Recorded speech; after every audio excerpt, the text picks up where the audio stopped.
ஒரு புஸ்தகம் படிக்கிறதுக்கு, ஒரு புஸ்தகம் கொடுக்கறதுக்கு.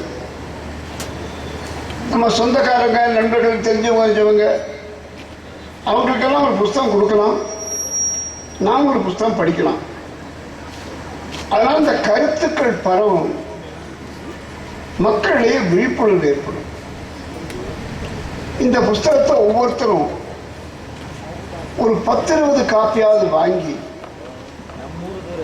தங்களுடைய நண்பர்களுக்கும் உறவினர்களுக்கும் கொடுக்க வேண்டும் என்று கேட்டுக்கொள்கின்றேன்.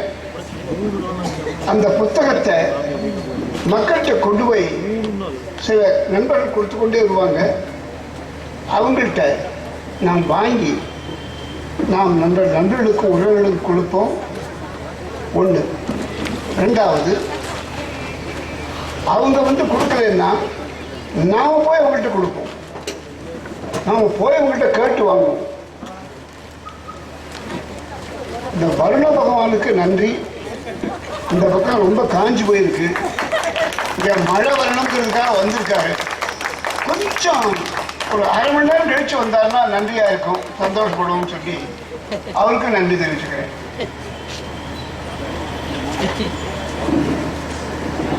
அயோத்தியில் ராமர் கோயில் கட்டணும். ராமர் பாலத்தை இடிக்கிறத தடுக்கிறதுக்கு மக்களுக்கு சக்தி வேணும்.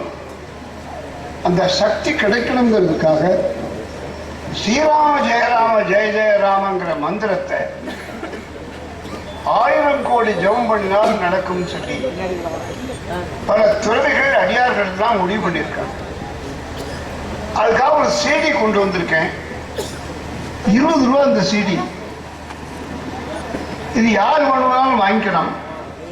யாராவது சில பேர் இந்த CDயை எடுத்துட்டு போய் அங்கங்க மக்கள்கிட்ட கொடுக்கணும். அவங்க வாங்கணும்னு எதிர்பார்க்கக்கூடாது. நாம மக்கள்கிட்ட எடுத்துட்டு போகணும்னா அவங்க வாங்கிக்குவாங்க.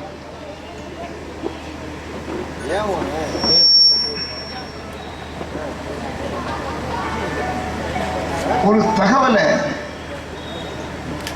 காவல்துறையோட பகிர்ந்து கொள்ள விரும்புகிறேன்.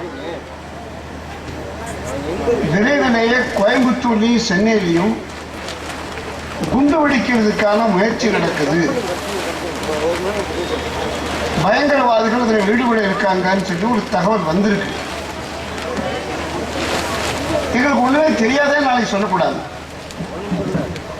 அதனால இந்த தகவலை எடுக்கிறேன்னு சொல்ல முடியாது. பொதுக்கூட்டத்தில் ஆயிரக்கணக்கான பேருடைய முன்னிலையில் தான் சொல்லியிருக்கேன். இது சரியா தப்பாங்கிறது கண்டுபிடிக்கிறது அரசாங்கத்தினுடைய பொறுப்பு. அப்படி இருந்து வருமம் காப்பவனாக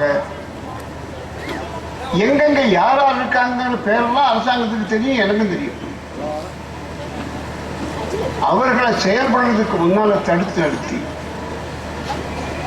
இந்த தமிழ்நாட்டை காப்பாற்றுவதற்ற பொறுப்பு அரசாங்கத்துக்கு மட்டுமல்ல மக்களுக்கும் இருக்கு என்பதை சுட்டி காட்ட விரும்புகிறேன். இன்னைக்கு இந்த அவனாசி பகுதியில்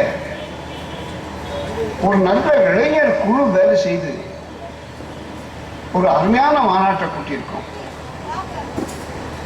இதுல மையமான ஒரு கருத்து இருக்கு. மத மாற்றம் தடுக்கப்பட வேண்டும். அரசாங்கம் தடுக்காது, எந்த அரசாங்கம் தடுக்காது. ஏன்னா அவங்களுக்கு ஓட்டு வேணும். அதனால ஜனங்களை கேட்டா என்ன, யார் வேணா மதம் மாற்றி போட்டுவேன் அப்படின்னு சொல்லித்தான் விட போறாங்க. ஆனால் நாம ஜாக்கிரதையா இருக்க முடியாது.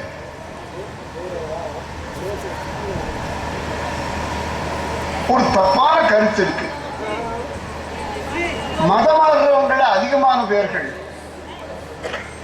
நம்ம ஹரிஜன சகோதரர்கள் தான் அப்படின்னு சில பேர் சொல்லுவாங்க. எனக்கு இப்ப வயசு 86 ஆகுது. நான் 19 வயசுல இருந்து தமிழ்நாட்டில் சுற்றுப்பயணம் பண்ணிட்டு இருக்கேன். எத்தனையோ கஷ்டங்கள் வந்தாலும், எத்தனை பிரச்சனைகள் வந்தாலும், எத்தனை அவமானங்கள் நேர்ந்தாலும், எத்தனை தலைவிளைவுகள் ஏற்பட்டாலும், எத்தனை இழிவுகள் குவிக்கப்பட்டாலும் மதமாறாது இருக்கிற ஒரே சமுதாயம் அரசியல் சொல்றாங்க. யாரையும் திருப்திப்படுத்திருக்கான்னு நான் சொல்லிட்டு நான் சொல்றது சத்தியம். நான் சொல்றேன்,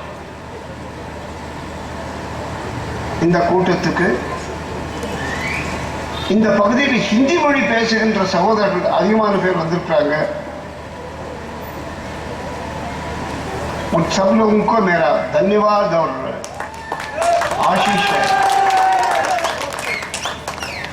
இந்த கூட்டம் மாநாடு நடத்துறதுக்கு முயற்சி பண்ற சமயத்தில் எல்லாரும் முன்வந்து எல்லா உதவியும் பண்ணியிருக்காங்க. நிதி உதவி, மக்களை பார்க்கறது, எல்லா காரியத்துக்கும் எல்லாரும் ஈடுபட்டிருக்காங்க. அதனால மத மாற்றத்தை மக்கள் சக்தி தான் தடுக்க முடியும். எங்க வீட்டுக்கு வராது, எங்க வீடு இந்து வீடு.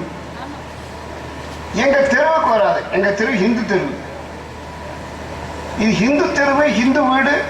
இங்க மத மாற்றிக்க வேற இல்லை, போட வழியிலன்னு சொல்லணும்.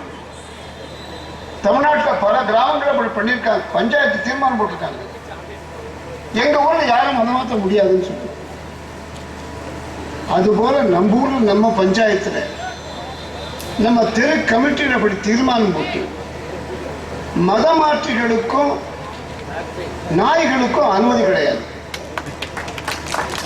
அப்படின்னு முடிவு பண்ணினான். நாய்னா அந்த சொரிநாய் திருநாய் இருக்குல்ல, அதுதான் சொல்ல, அது கடிச்சு வச்சிருந்தா அப்புறம் அந்த நாய் வியாதி வந்து ரொம்ப கஷ்டப்படும். நாய் மாதிரி குறைச்சு சாவான். அதனால இந்த சொரிநாய் வெறிநாய் மத மாத்திரம் வந்து அங்கெல்லாம் ஒரே கேட்டகரி, ஒரே மாதிரி ஆளு. அதனால அவங்களுக்கு இங்க அனுமதி கிடையாதுன்னு நம்ம சொல்லி ஆகணும். கிறிஸ்தவ பாதைகளை பற்றி விவேகானந்த சுவாமி என்ன சொல்லியிருக்காங்கிற புத்தகம் ரொம்ப அற்புதமா இருக்கு. அதை படிச்சு பார்க்க எவ்வளவு வருஷத்துக்கு முன்னால விவேகானந்தர் எவ்வளவு தீர்க்க தரிசனமா ரொம்ப தெளிவா பேசியிருக்காரு. இப்பெல்லாம் பல பேர் மதச்சார்பின்மை பேசிட்டு இருக்காங்க. அவரெல்லாம் பத்தி கவலைப்படல, ரொம்ப தெளிவா மத மாற்றத்தை கண்டிச்சிருக்கார், இந்து மதத்தை ஆதரிச்சிருக்கார். இந்த மத மாற்றத்தை பற்றி யோசிக்கும் போது எனக்கு ஒரு 10 கேள்விகள் மனசுல வந்தது. ஒண்ணு, மத மாற்றம் யாரு பண்றாங்க, ஏன் பண்றாங்க, எப்படி பண்றாங்க, எதுக்காக பண்றாங்க, மத மாற்றம் என்ன லாபம், தேசத்துக்கு என்ன நஷ்டம், இந்த மத மாற்றத்தை எப்படி தடுக்கணும், யார் தடுக்கணும், இப்படி நிறைய கேள்விகளை மனசுல இருக்கு. இதுக்கெல்லாம் சேர்ந்து நாமெல்லாம் கூட்டாக சிந்திக்க வேண்டும். யாராவது சிந்திப்பான், அவன் சொல்லுவாங்கிறது இல்லை, நாம் எல்லாரும் சிந்திக்கணும். எல்லாரும் சிந்திச்சு அதற்கான தீர்வுகளை காண வேண்டும் என்று எதிர்பார்க்கிறேன். மதம் மாத்துறது யாரு? முஸ்லிம்களும் மதம் மாத்துறாங்க, கிறிஸ்தவங்களும் மதம் மாத்துறாங்க. கன்னியாகுமரி ஜில்லால கன்னி மேரி மாவட்டமாக்கணுங்கிறதுக்காக ஒரு பெரிய முயற்சி நடந்தது. அவர் கன்னியாகுமரி மாவட்டத்தை கிறிஸ்தவ மாவட்டமா மாற்றுறதுக்கு முயற்சி நடந்த போது அதை தடுத்தது இந்துவினுடைய நிறுவன தலைவர் காந்திநாடார். அவருடைய போராட்டத்தினால் தடுத்து நிறுத்தப்பட்டார். அவர் தொடர்ந்து சுற்றுப்பயணம் பண்ணார், எல்லா பகுதிகளுக்கும் போனார், மக்கள்கிட்ட சொன்னார் மத மாற்றினா என்ன ஆகுங்கிறது சொன்னார். கிறிஸ்தவ மதம் மாத்திரம், முஸ்லிம்களும் மதம் மாத்திராங்க. தென்காசிக்கு பக்கத்தில், திருநெல்வேலி மாவட்டத்தில் தென்காசிக்கு பக்கத்தில் மீனாட்சிபுரம்னு ஒரு கிராமம், அழகான கிராமம். சுற்றி நிறைய மலை, நிறைய பச்சை பசேங்கிற பயிர் பச்சைகள், பலமான பூமி. அங்கே உலகத்திலிருந்து பல பகுதிகளிலிருந்து முல்லா மௌலிகள்லாம் வந்து, கிறிஸ்தவ முஸ்லிம் தலைவர்கள்லாம் வந்து அந்த பகுதியை ரஹமத் நகர்னு மாற்றினான். மத மாத்தின ஊர் பேரை எதுக்காக மாற்றணும்? ஆள் பேரை மாற்றினா போராது, ஊர் பேரையும் மாற்றணும்னு இறங்கியிருக்கான். அதனால மீனாட்சிபுரம் ரஹமத் நகர் ஆக்கப்பட்டது. அப்பதான் இந்து மணி ஆரம்பிச்சிருந்தோம். அப்ப அங்க போய் ஜனங்களை சந்திச்சோம், போராட்டம் தொடங்கினோம்.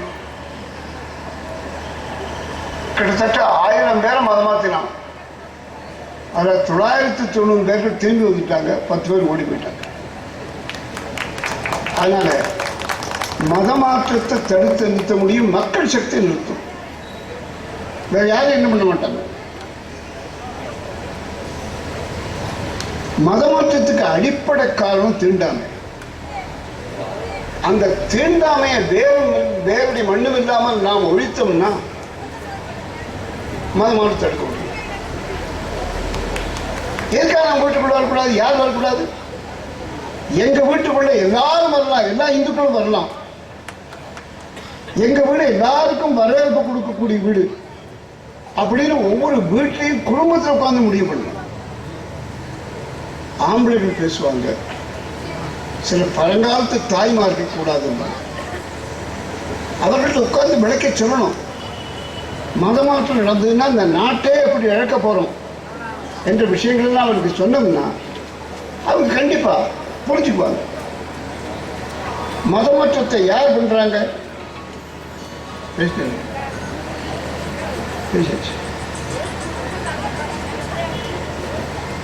அதனால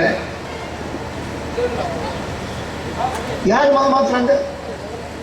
முஸ்லிம் மதம் மாத்துறான், கிறிஸ்தவ மதம் மாத்துறான், மாவோயிஸ்ட் மதம் மாத்துறான்.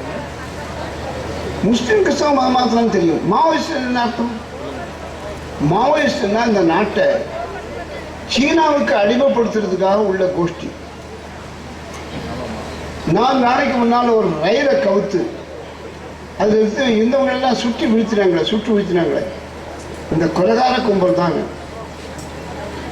அந்த நக்சலைட் இருந்து மாவோயிஸ்ட மக்கள் சக்தி ஒவ்வொரு திறனையும் எதிர்த்து போராடணும். அதுக்காக நம்ம கொண்டு வரணும்னு சொன்னா பரவாயில்லை, அது உயிர் இழந்தா கூட சந்தோஷம்தான். அதே மாதிரி மாவோயிஸ்ட் ஒரு பெரிய மதமாற்ற சக்தி. மதமாற்றத்துக்கு என்ன வழிகளை கடைபிடிக்கிறாங்க? 25,000 கோடி ரூபாய் அமெரிக்காவுக்கு வந்திருக்கு, 5 வருஷத்துக்கு முன்னாலும் வந்திருக்கு. அதை வச்சு ஒவ்வொரு வீட்லையும் போய் ஆடு கொடுக்குறேன், மாடு கொடுக்குறேன், கோழி கொடுக்குறேன், வீடு கொடுக்குறேன்னு சொல்லி ஏமாத்தி போய் சொல்லி மதமாற்றம். ஆனா என்ன கொடுத்தாலும் எங்களுக்கு வேண்டாம், எங்களுடைய தாய் மதத்தை விடமாட்டோம்னு சொல்லி தைரியம் உறுதியோடு இருக்கக்கூடிய இந்துக்கள் அவர்கள் தான் இந்து மதத்தை பாதுகாத்து. மதமாற்றத்துக்கு முக்கிய காரணம் இந்துக்களுக்கு இந்து மதத்து மேல இன்னும் பிடிப்பு உண்டாக்கல. என் மதம் உசந்தது, என் மதத்துக்கு இணைய வேற எந்த மதமும் கிடையாது, என் மதத்தை போல உயர்ந்த மதம் இல்லைங்கிற மாதிரி அந்த நம்பிக்கையும் அறிவையும் மக்களுக்கு உண்டாக்கணும். யார் உண்டாக்குவது? நாம் தான் உண்டாக்கணும். அதை நாம் தான் சொல்லணும். நம்ம ஆளே சில பேர் இந்த இடதுசாரியின் கோஷ்டி, அவன் பேர் இந்துவா இருக்கும், அவன் சொல்றான் ஜனநாயக நாடு, அவன் விரும்புகிற மதத்துக்கு போகலாம், நீ எப்படி தடுக்கலாம்னு கேட்கலாம். எல்லாருக்கும் உரிமை உண்டு, மதம் மாற்றலாம். ஆனா மதம் மாத்துறதுக்காக கையாளுகிற முறைகள் அதை பார்க்கும்போது அனுமதிக்க முடியாது. நான் ஆடு மாடா விலைக்கு வாங்குறதுக்கு காசு கொடுத்து மதம் மாத்துறது அயோக்கியத்தனம். நானா விரும்பி ஒரு மதத்துக்கு போறேன், ஓகே, எல்லா இடத்துக்கும் போயிட்டே இருக்காங்க, அவங்களை பற்றி நம்ம கவலைப்படல. ஆனால் மத மாற்றத்துக்காக வெளிநாட்டில இருந்து பணம் வந்து அந்த கோடிக்கணக்கான பணத்தை வச்சு இந்த நாட்டு மக்களை மதமாத்துறது எவ்வளவு அபாயகரமானது. இன்னைக்கு வடகிழக்கு மாநிலங்கள், north eastern frontier, Nagaland, Mizoram, Meghalaya, Arunachal, அந்த பகுதிகளில் எல்லாம் மதமாற்றம் அதிகமாக நடந்ததுனால இன்னைக்கு அவங்க இந்த நாட்டிலிருந்து பிரிஞ்சு போறேன்னு சொல்றாங்க. காஷ்மீர்ல மதமாற்றம் நடந்தது, அவங்கெல்லாம் நாங்கள் நாட்டோட இருக்க மாட்டோம், தனியாக பிரிஞ்சு போறோம். மதமாற்றம் நடந்தா அந்த பகுதி இந்த நாட்டிலிருந்து பிரிஞ்சு போறேன்னு சொல்லக்கூடிய சூழ்நிலை. அதனால மத மாற்றத்தை எந்த பாடுபட்டாவது நம்ம தடுத்தாலும் யார் தடுக்கணும்? நாம் தான் தடுக்கணும். நம்ம முயற்சி, நம்ம உழைப்பு, நம்ம தியாகம், நாம மக்களை அணுகி அவங்ககிட்ட பேசுறது, அவங்களுடைய மனசில் இருக்கக்கூடிய விஷயங்களை நாம் தெரிவிக்கணும். அது மூலமாக தான் ஒன்று. மதவாரம் என்ன கெட்டு போச்சு? மதவாரம் ஒன்றும் கெட்டு போகவே இல்லை. ஆளே இருக்காது, அவ்வளோதான். இந்துக்கள் இல்லைன்னா கோயில் இருக்கு, அதில் கோயில் அடிச்சிருவோம். அதனால மதம் மாறினா என்ன ஆகும்? கன்னியாகுமரி மாவட்டத்தில் மதமாற்றம் நடந்தபோது அங்கே போராடின சமயத்தில் இங்கே மதமாற்றம் அதிகமாக நடந்ததுன்னா இந்த மதமாற்றம் வளர வளர கன்னியாகுமரி பகவதி அம்மன் கோயில் போயிடும், விவேகானந்தருடைய நினைவு சின்னம் போயிடும், மண்டக்காட்டு பகவதி அம்மன் கோயில் போயிடும். என்னென்னலாம் போயிடுங்கிறத பற்றி மக்களுக்கு சொன்னபோது அப்போதான் இது எவ்வளவு ஆபத்தான விஷயம் மதமாற்றத்துங்கிறது. ஒரு சின்ன விளையாட்டு இல்லை, யாரோ ஒரு சாமியை விட்டுட்டு வேற சாமியை கும்பிடுறாங்கிறது இல்லை. மதம் மாறி போனவன்னா கிறிஸ்தவங்கள்லாம் போப்புடைய சாம்ராஜ்யத்துக்கு போயிடுறாங்க. நம்ம நாட்டில் இருக்க அத்தனை சர்ச்சும் நம்ம நாட்டுக்கு சொந்தம் இல்லை. அது முழுக்க பட்டா போட்டிருக்கிறது வாட்டிகன் போப் இருந்து. அதனால இந்த நாடை எதிரிகளுடைய நாட்டுக்கு துணை போகிற மாதிரி ஆயிடும். சீனா மதமாற்ற எதிர்த்து இருக்கு. சிங்கியாங்னு ஒரு மாவட்டம், அந்த மாவட்டத்தில் மதமாற்றம் நடந்தது. உடனே அந்த அரசு இப்போ வேகமாக செயல்பட்டு யாரும் மதமாற்றாதபடி தடுத்துட்டோம். அது ஒன்று. ரெண்டாவது, கிறிஸ்தவ பாதிரிகள்லாம் கூப்பிட்டான், ஒரு கப்பலில் வச்சான், கடற்கரை ஓரத்தில் பீரங்கிகளை நிறுத்தினான். ஒன்று, இதை விட்டு தப்பிச்சு ஓடு, திரும்பி வர முயற்சி பண்ணேன்னா பீரங்கியாரை சுட்டு அழிச்சிருந்தேன்னு சொன்னான். அது ஆம்பளை இருக்கிற நாடு, அவருக்கு அபாயம் புரியுது. அது மாதிரி மதமாற்றம் நடத்த முடியாது, நடத்த விடமாட்டோம். இது சுதந்திரம் அடைஞ்ச நாடு, நாங்கள் அடிமை பூமி இல்லை. அதனால அனுமதிக்க மாட்டோம்னு மக்கள் சொல்லணும். அப்படி சொல்ல வைக்கிறது நமக்கு இல்லை. யார் மதம் மாத்துறான், ஏன் மதம் மாத்துறான், எப்படி மதம் மாத்துறான்? இந்த பாதிரிகள் எல்லாம் ஆம்பளைகள் வேலைக்கு போன பிறகு தாய்மார்கள் வீட்டில் இருக்காங்க, அவங்கள்ட்ட வந்து கர்த்தர் டிவிக்கிறார் ஜீவிக்கிறார் என்னவோ சொல்லி போறான். அவர் இழுத்து போட்டோம், நமக்கு என்ன? அப்படி பொய்யான தகவல்களை சொல்லி மதமாற்றம் நடத்துது. ஆகவே இந்த போராட்டத்தில், இந்த யுத்தத்தில் முக்கியமாக பங்கெடுக்க வேண்டியது தாய்மார்கள் தான். தாய்மார்கள் தான் காப்பாற்ற வேண்டும். யாரும் நம்ம தெருவுக்கு மதமாற்றக்கூடிய ஆள் வரக்கூடாது. இங்கே சில வீட்டிலலாம் ஸ்டிக்கர் விட்டுருக்காங்கன்னு கேள்விப்பட்டேன். இந்த ஊரில் இருக்கிற இளைஞர்கள்லாம் சேர்ந்து ரொம்ப அருமையாக ஸ்டிக்கர் விட்டுருக்காங்கன்னு கேள்விப்பட்டேன். நம்ம தெருவில் யாரும் வரக்கூடாது, யாரும் மதமாற்றக்கூடாது. மதமாற்ற வந்தா மதமாற்ற வருகிறவனை எங்க தெருவுக்குள்ள வராதேன்னு சொல்றது நமக்கு உரிமை இருக்கு. மதம் மாற்ற அவனுக்கு உரிமை இருக்கு, மாறக்கூடாதுன்னு சொல்றதுக்கு நமக்கும் உரிமை இருக்கு. அதே ஜன உரிமை இருக்கு. அதனால் நம்முடைய உரிமையை பயன்படுத்தி மதமாற்றம் தடுப்போம். மக்கள் சக்தி தான் இதுக்கு தீர்வு. இந்த தீண்டாமையை பற்றி நான் ரொம்ப ஆலோசனை பண்ணியிருக்கேன், ரொம்ப படிச்சிருக்கேன், நிறைய பெரியவங்கள்ட்ட விவாதம் பண்ணியிருக்கேன், துறவிகள், மகான்கள், அடியார்கள்ட்ட எல்லாம் பேசியிருக்கேன். ஐயா, எந்த சாஸ்திரத்திலாவது தீண்டாமைக்கு இடம் இருக்கான்னு, கொஞ்சம் கூட இடம் இல்லைன்னு சொல்லிட்டாங்க. ஆனாலும் கூட கடைபிடிக்கிறோம். நம்ம தெருவழியா நாய் போகலாம், பன்னி போகலாம், கழுத போகலாம். நம்ம குளத்துல நாயோ பன்னியோ தண்ணி குடிக்கலாம், ஆனால் அறிஞர்கள் குடிக்கக்கூடாது அப்படின்னு சொல்றத போல பெரிய பாதகம், பெரிய பாவம் எதுவுமே கிடையாது. தீண்டாம பாவம் இல்லைன்னா உலகத்தில் எதுவுமே பாவம் இல்லை என்று எடுத்துக்கொள்ளலாம். அதனால தீண்டாமையை கைவிட வேண்டும். நம்முடைய வீடுகளில் நாம் கைவிட வேண்டும். நம்முடைய வீட்டிலிருந்து ஆரம்பிக்கணும். மற்றவங்களுக்கு உபதேசம் பண்ணுறது பெரிய விஷயம் இல்லை, நம்ம வீட்டிலிருந்து ஆரம்பிக்கணும். சீனாவில் பர்மாலெல்லாம் மதமாற்றம் இருந்தது. பர்மாவில் இப்போ சொல்லிட்டான், அந்த பகுதியில் முஸ்லீம்கள் யாரும் 2 குழந்தைக்கு மேலே பெற்றக்கூடாது, அங்கே மதம் மாற்றக்கூடாது, அந்த ஜனத்தொகை வளரக்கூடாதுங்கிறதுக்காக நடவடிக்கை எடுத்து பத்திரிகைலாம் நிறைய செய்தி வந்திருக்கு. அதில் துருக்கியிலிருந்து மாத்திரம்தான் ஒரு எதிர்ப்பு வந்தது, தெரியாத எதிர்க்க முடியல. அதனால எப்படி இந்த மியான்மர், பர்மா அந்த நாடு மதமாற்றத்தை எதிர்த்து போராடி இருக்கும், அது மாதிரி அவங்களுடைய ஜனத்தொகை வளரக்கூடாது, அவங்களுடைய பிரச்சாரம் நடக்கக்கூடாது. அந்த பிரச்சாரம் முழுக்க பொய் பிரச்சாரம், கள்ள பிரச்சாரம். அதை பற்றி அரசராஜா அவர்கள் ரொம்ப தெளிவாக சொன்னார். அதனால இந்த உண்மைகளெல்லாம் நம்ம தெரிஞ்சு மக்களுக்கு சொல்ல வேண்டும். மதம் மாறி போனவங்க தாய் மதத்துக்கு திருப்பிட்டு இருக்கோம், வந்துட்டு இருக்காங்க. கிறிஸ்தவ மதத்துக்கு போனா அங்க ஒண்ணும் இல்லைன்னு தெரிஞ்சு போச்சு. ஹிந்து மதத்தில் இருக்கக்கூடிய விஷயத்துல எதுவுமே இல்லை. அங்க உலகத்திலே மிகச்சிறந்த மதம் இந்து மதம் தான் சொல்லி வெளிநாட்டிலிருந்து ஆயிரக்கணக்கான அமெரிக்காக்கள் இங்க வந்து ரமணாசிரமத்திலையும்